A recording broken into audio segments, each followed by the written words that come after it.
सवाल मैं उनसे भी ले लेती हूँ। ये सर जी, ये जो supreme court practice and procedure act तब्दील करने का फैसला सामने आ रहा है, जरा इस बात का दावा कर रहे हैं, हर 5 माह बाद अगर मुकन्नना को, मौजूदा हुकूमत को अपनी ही की गई कानून साजी में पैवंदकारी करने की जरूरत महसूस होती रहे तो ऐसी कानून साजी का क्या फायदा, इसकी क्रेडिबिलिटी का क्या फायदा? बिल्कुल कोई फायदा नहीं। आपने बिल्कुल बजा कहा। आपसे पहले सिद्दीकी साहब ने जो कुछ फरमाया वो भी बहुत मुनासिब था, और हमारे भाई अदनान ने जो कुछ कहा उन्होंने तो कलम ही तोड़ दिया और मेरे कुछ कहने की गुंजाइश नहीं छोड़ी। आपने बिल्कुल बजा कहा है कि इसका कोई फायदा नहीं है, ऐसी कानून साजी तो सिरे से होनी नहीं चाहिए।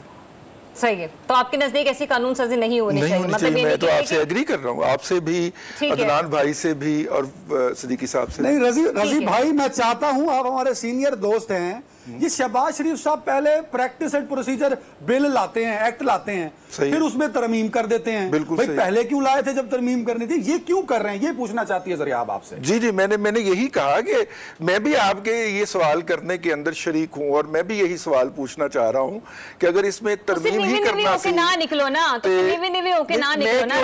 जवाब दो। मैं क्यों जवाब दे, पार्लियामेंट में नहीं जा रहा, काबीना को दस्ती भेजा, फिर वहां से और भी बुरी बात है, ये और भी बुरी बात है, ये और भी बुरी बात है। मैं तो ये कह रहा हूँ, यानी आपसे एग्री कर लें, आप फिर भी नहीं मानते। कब कहा आप इससे एग्री कर रहे हैं या नहीं कर रहे? नहीं, मतलब मैं तो इस बात को एंडोर्स कर रहा हूँ जो अदनान भाई ने की है कि ये बिल्कुल गैर मुनासिब हरकत होगी अगर होती है। भाई आप भी यही सोच रहे हैं कि ये कुर्सी है, जनाजा तो नहीं, शहबाज शरीफ उतर जाओ, मैं भी यही सोच रहे हैं। मैं ये नहीं कह रहा, जो आपने कहा है ये आपका अपना फिक्रा है, ये आपका अपना शेर है, लेकिन मैं आपके जो ख्यालात हैं, मतलब आपने पढ़ा है तो आपके जो ख्यालात हैं मैं उससे बिल्कुल इत्तेफाक तो फिर रज़ी साहब, ये उतना ही गैर जरूरी, उतना ही गैर मुनासिब हुआ कि अगर सुप्रीम कोर्ट कह रही है कि मखसूस नशिस्तें PTI की है लेकिन इलेक्शन कमीशन भी बज़िद है, चिड़ा हुआ है और जवाब नहीं दे रहा, 3 इजलास हो गया, स्पीकर कौमी असम्बली को भी खत लिखना पड़ रहा है, भाई हमें हमारी सीटें दे दो, 2017 के एक्ट के मुताबिक फैसला करो, समझ नहीं आ रही सुप्रीम कोर्ट का हुक्म आखिर मानना है या फिर नहीं मानना?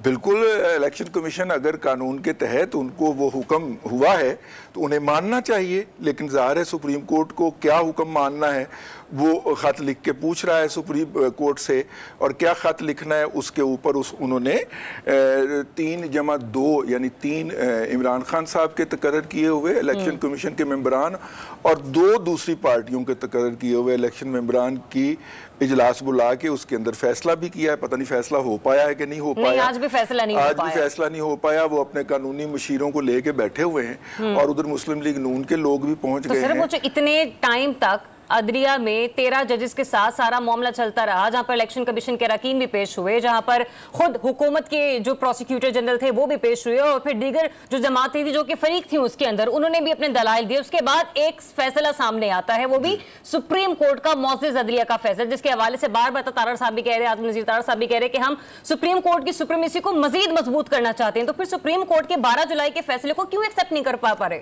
ये बिल्कुल उन्हें बताना चाहिए कि वो क्यों नहीं कर पा रहे।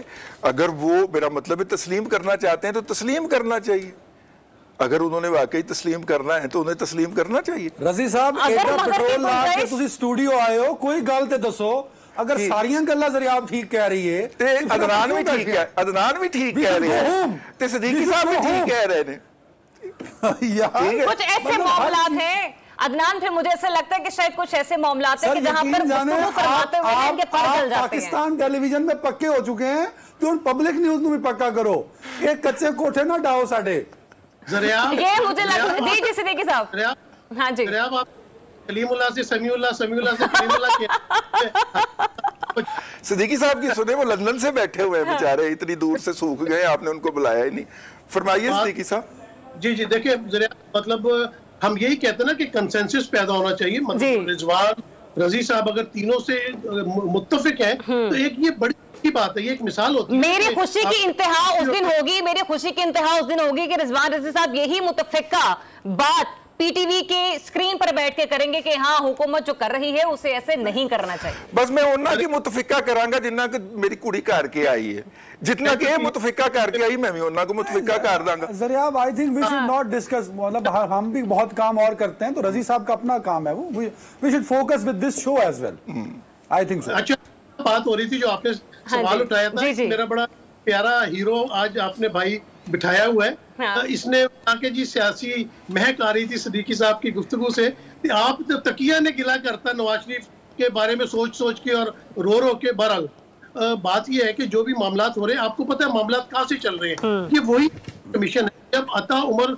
बंदयाल जो है, जब वो एक इलेक्शन की डेट देते हैं तो उसको बिल्कुल इग्नोर कर देता है, क्योंकि आपको पता है कि इलेक्शन कमीशन भी पीछे कहां से कंट्रोल हो रहा है। हर मामला, अडयाला जेल हो, प्रेस कॉन्फ्रेंसेस हो, मीडिया हो, हर चीज आपको पता है कहां से कंट्रोल हो रही है। तो बात ये कि यूं ही काजी फाइजी साहब आते हैं और वो आके फैसला करते हैं कि फला तारीख को आपने इलेक्शन करवानी है 18 फरवरी को, इलेक्शन कमीशन फौरन मान जाता है, क्योंकि एक अपनी नसीम सिद्दीकी साहब, मुझे पता है कि हमारा ये शो एमसीआर से कंट्रोल हो रहा है, ये सुप्रीम कोर्ट कहां से कंट्रोल हो रही है? जी ये अपना जाती उम्र से कंट्रोल हो रही है। ये सीधी गल्ला सुननी चाह रहे होते, तो बात यह है कि ये होना नहीं चाहिए। हमारी जुडिशरी है, सुप्रीम कोर्ट है, उसके फैसलों को वाले तो अपना भाई शहबाज शरीफ नहीं कंट्रोल कर सके, तो वे इस मुल्क की अदलिया को और बाकी सिस्टम को कैसे कंट्रोल करेंगे? और वो अपनी मर्जी से वजीर दाखिला नहीं लगा सके, वो इस मुल्क में फैसले कैसे कंट्रोल करेंगे?